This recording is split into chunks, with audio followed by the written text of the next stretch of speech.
కేటీఆర్ మాట్లాడుతున్నారు, లైవ్ లో చూద్దాం. చేసినాడు ప్రభుత్వం తరపున తెలంగాణ గ్రోత్ స్టోరీ అని. అందులో ఏం రాస్తుంది? 50,000 కోట్లతో మూసి అభివృద్ధి చేస్తామని రాస్తుంది.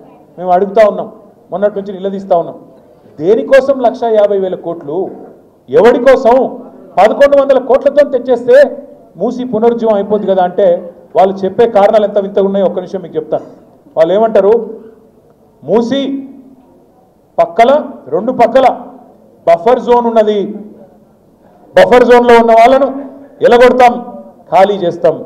నేను ఇవాళ ఇక్కడికి వచ్చిన మా ఆడబిడ్డలను అన్నదమ్ముల్ని ఒక్కటే మాట ఆలోచించమని కోరుతున్నా. మీరే రిజిస్ట్రేషన్లు చేస్తారు బఫర్ జోన్లో, మీరే పర్మిషన్లు ఇస్తారు, మీరే ట్యాక్స్ కట్టించుకుంటారు, మీరే ఇన్ని రోజులు ప్రాపర్టీ ట్యాక్స్ వసూలు చేస్తారు, మీరే రోడ్లు వేస్తారు, మీరే గవర్నమెంట్గా మోరీలు కడతారు.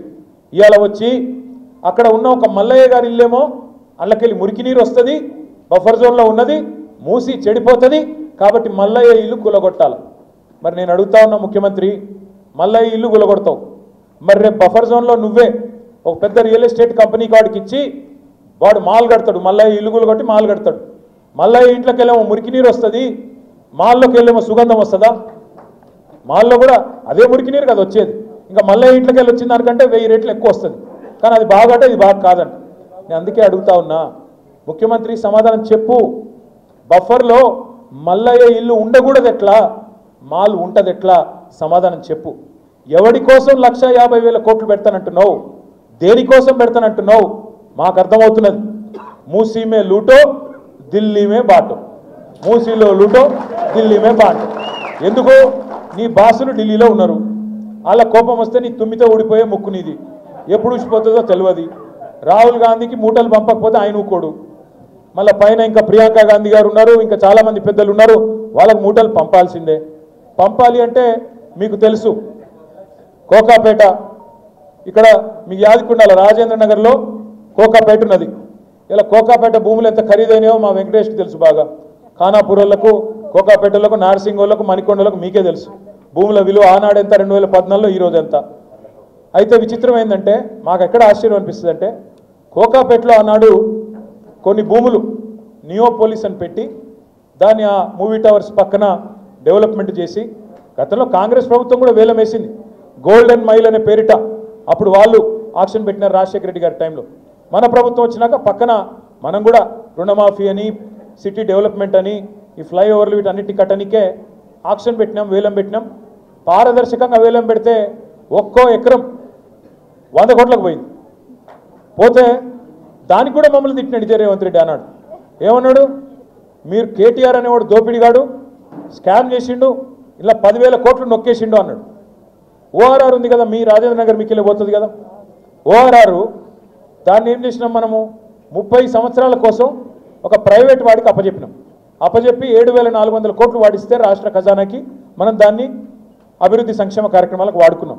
ఆ రోజు కూడా నా మీద ఆరోపణ చేసిండు రేవంత్ రెడ్డి, 1,00,000 కోట్లు రావాలి మనకి ఓఆర్ఆర్లో, వీళ్ళు అడ్డికి పావుషేర్ అమ్ముకున్నారన్నాడు. నేను ఇవాళ రేవంత్ రెడ్డి గారిని ఒకటే అడుగుతా ఉన్నా, అయ్యా ఆనాడు అపోజిషన్లో ఉన్నప్పుడేమో మాట్లాడుతుంది ఓఆర్ఆర్ 1,00,000 కోట్లు రావాలంటివి, మళ్ళీ ఇవాళ నువ్వే మున్సిపల్ మంత్రివి, తెచ్చి చూపెట్టు. నేను వద్దన్నానా? క్యాన్సిల్ చేయి, ఓఆర్ఆర్ టెండర్ క్యాన్సిల్ చేయి. నేను తప్పు చేసిన రుజువు చేయి. నేను వద్దన్నానా? నేను తప్పు చేస్తే నువ్వు శిక్షించు, వద్దనట్లేదు. అట్లాగే నువ్వే అంటివి కదా కోకాపేట భూముల స్కామ్లో నేనేదో డబ్బులు దొబ్బినాను, మరి నువ్వెందుకు అమ్ముతున్నావు ఇవాళ భూములు?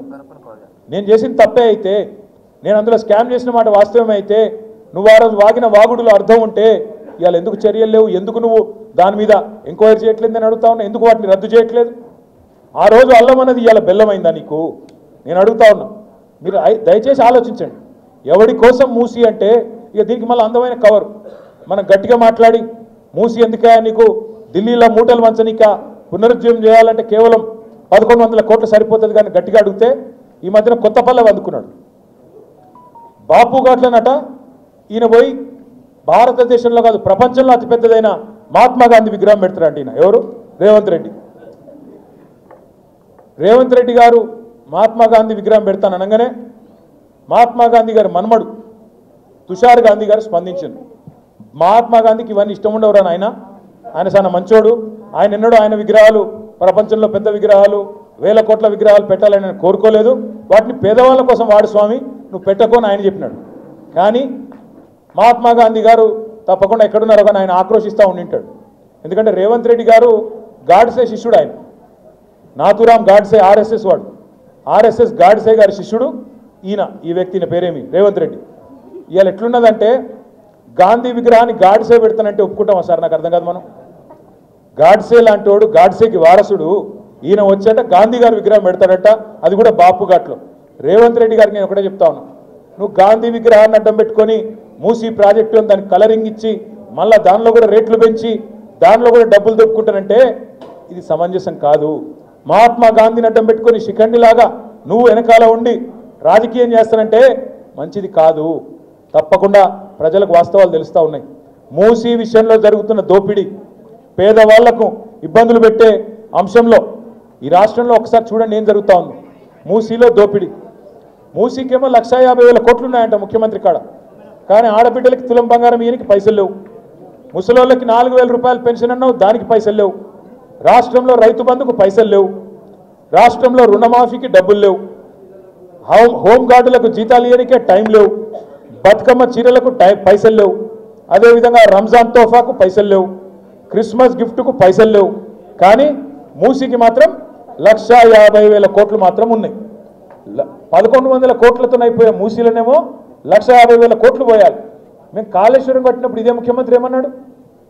కాళేశ్వరంతోన ఒక పంటకి 45 లక్షల ఎకరాలకు నీళ్ళు ఇవ్వచ్చు, 2 పంటలు చూసుకుంటే 90 లక్షల ఎకరాలకు నీళ్ళు ఇవ్వచ్చు. మరి నేను అడుగుతున్నా ముఖ్యమంత్రి గారిని, మూసీతోని మురిసే రైతులు ఎంతమంది?